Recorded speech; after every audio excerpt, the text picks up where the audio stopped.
Hi, I'm Kenneth Wajda. I'm a professional photographer here in Colorado. Welcome to another one of my photography talks. Today I'm going to talk about a book.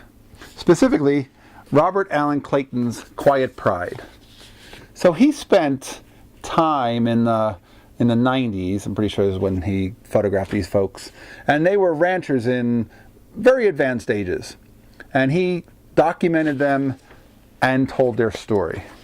And each page is a story and then a photograph. And they're beautiful photographs. And lots of joy in his work and lots of photographs that, it's fun for me to see the stories. It's fun for me to read about people who are telling the story about who they are and where they came from and what they grew up with and how they became who they became. Mostly rancher families, mostly people in the West, Colorado, Arizona, Nevada. But it's a fascinating look. And I'm fascinated by story. I think that the most important thing, all these people will never die completely because they have this book which has their story kept alive. And we should be doing this with our own family. Putting a photograph and then a story about each of them into book form. Books are so affordable right now. But I'm fascinated by the idea that we can document people, we can write something, and we can merge those two together, and that exists, and that lives. And that's a way to create history. And to not create history, to document history, to save it, to make it so that future generations can know what is it about you that nobody knew. And how would you know?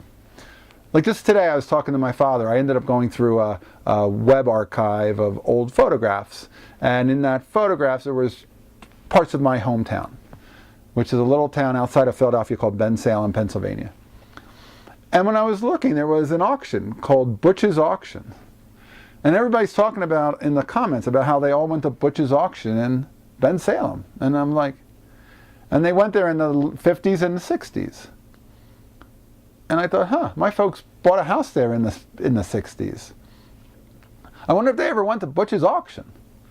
And I asked my father, and he said, yeah, in fact, he used to go there every Friday night. His mother would have him drive her to the auction every Friday night all throughout the 50s. In his father's 51 Mercury that he was worried he's going to get a scratch on because there was a gravel road. But that story, and I didn't know that story, and I never even knew that place existed, Butch's Auction. But it did, and there are things about places that, unless you document it, and somebody had photographed it. In fact, it was fascinating because Berenice Abbott is the person who photographed the exterior of that auction house. And I'm a fan of her work. She's a famous New York photographer from the 20s, and I like her story. I have a book of her work, and here's the photographer who I'm recognizing her name, and she's the one who photographed this place in my hometown. And sometimes I think we think of these people as not people who go any place other than the place that they're known for. Being New York was her main location. But to me, that story now takes on a new part of who I am and where my father came from. And I know exactly where that was in my hometown. And my father used to go there all the time. And I didn't know that. And that's something that if it were written down, it would be saved with that story and that photograph of that auction house. But as it is, it was just unknown. How would anybody know? In a sense, what I'm getting to is that this is doing that. It could be a story of an auction house. It could be a story of your uncle and his car collection, or your grandma and her favorite XYZ hobby that she loved to do that you document and get a little bit of a story from, and then it exists. And then it'll never not exist as long as that book or that photograph in that text is passed down to future generations, which is what we have. We're historians as photographers. I talk about typewriters and write out a little history.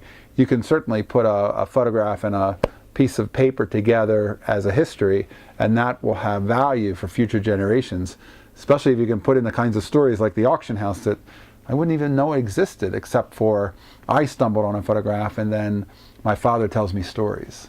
Those stories are what I'm most interested in, not the auction house. His story, and then write that down. All right, that's today's photography talk. If you're enjoying this, hit the subscribe button. If you can support, please hit the Patreon. A few bucks a month helps a lot, and thanks so much for watching. We'll talk photography again soon.